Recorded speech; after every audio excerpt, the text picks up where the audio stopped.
नमस्कार, मैं हूँ शिवानी। एथिक्स क्वेश्चन डिस्कशन में आपका स्वागत है। आज हम क्वेश्चन डे 7 का क्वेश्चन डिस्कस करने वाले हैं। क्वेश्चन है what in meant by environmental ethics, why is it important to study, discuss any one environmental issue from the viewpoint of environmental ethics. तो हमें यहाँ इसमें यही देखना है कि एनवायरमेंटल एथिक्स क्या है और इसका इम्पोर्टेंस क्या है, और फिर इसके अंदर एनवायरमेंटल इश्यूज जो हैं वो हमें देखने हैं। तो चलो हम देखते हैं कि क्या है एनवायरमेंटल एथिक्स। एनवायरमेंटल एथिक्स की मैंने यहाँ पे मतलब इसकी डेफिनेशन लिखी है। Environmental ethics concerns human beings ethical relationship with environment. मतलब जो ह्यूमन बींग्स के जो एथिकल रिलेशनशिप है एनवायरनमेंट के साथ, उसी से रिलेटेड एनवायरमेंटल एथिक्स है। It involves studying the ethical questions that arise from the interaction between humans and the environment, including the moral obligation and responsibilities of human towards the natural world. तो ये हमने यहाँ पे introduction लिखा है, और ये थोड़ा इसको हम ब्रीफ भी कर सकते हैं, बट समझने के लिए मैंने और थोड़ा ज़्यादा मतलब इसको एक्सपांड कर दिया है। तो फिर हमने यहाँ पे हेडिंग डाली है importance of studying environmental ethics. क्यों इम्पॉर्टेंट है एनवायरमेंटल एथिक्स? तो पहला यहाँ पे मैंने लिखा है moral obligations. Environmental ethics helps in understanding the moral obligations of human towards environment. जैसे कि मतलब बायोडाइवर्सिटी प्रिजर्वेशन हो, नेचुरल हैबिटेट हो, ये हमारी रेस्पॉन्सिबिलिटी है एज अ ह्यूमन बीइंग कि हमें इसको प्रिजर्व करना चाहिए। ये हमारी मॉरल ऑब्लिगेशन है कि हमारा जो नेचुरल हैबिटेट है, ये बायोडाइवर्सिटी हो, नेशनल पार्क्स हो, इनको प्रिजर्व करना ये हमारी रेस्पॉन्सिबिलिटी है। सेकंड है awareness. Makes people aware that they are harming environment under anthropocentrism.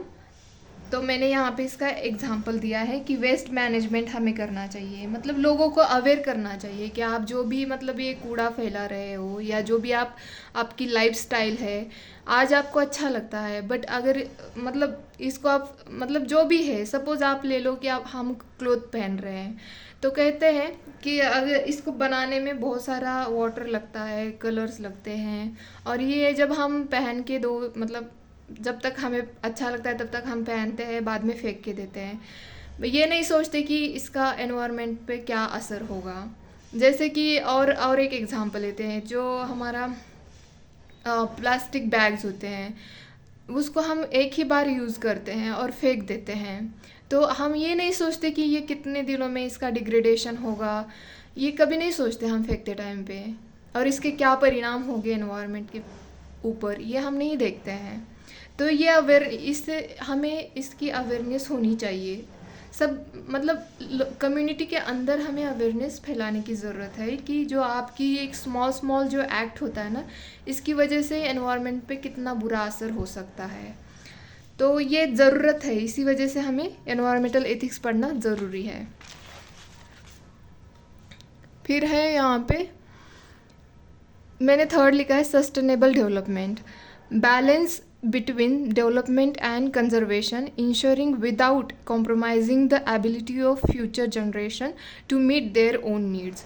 मतलब हम जो हमारी डेवलपमेंट बोलते हैं, हमारी इकोनॉमिकल डेवलपमेंट है, हमारी लाइफस्टाइल हो, ये भी एक डेवलपमेंट के अंदर ही तो आती है।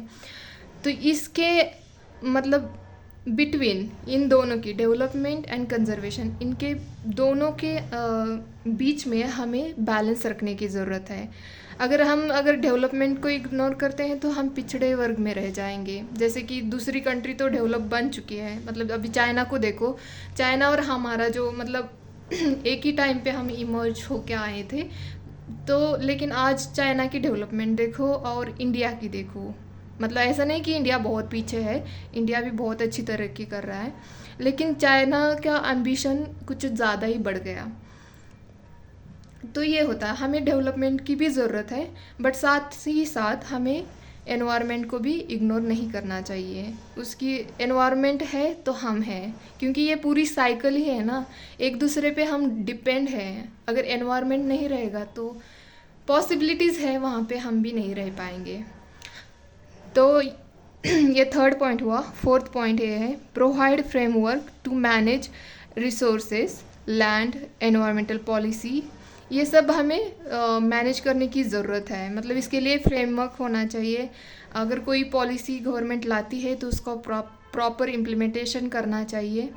और जो भी हमारे जो भी मतलब क्या बोलते हैं, जो भी मैनेज करते हैं, जो भी अथॉरिटीज़ होती है, उनके मतलब हमें इंश्योर करना चाहिए, मतलब गवर्नमेंट को इंश्योर करना चाहिए कि उनके अंदर ट्रांसपेरेंसी हो, अकाउंटेबिलिटी हो।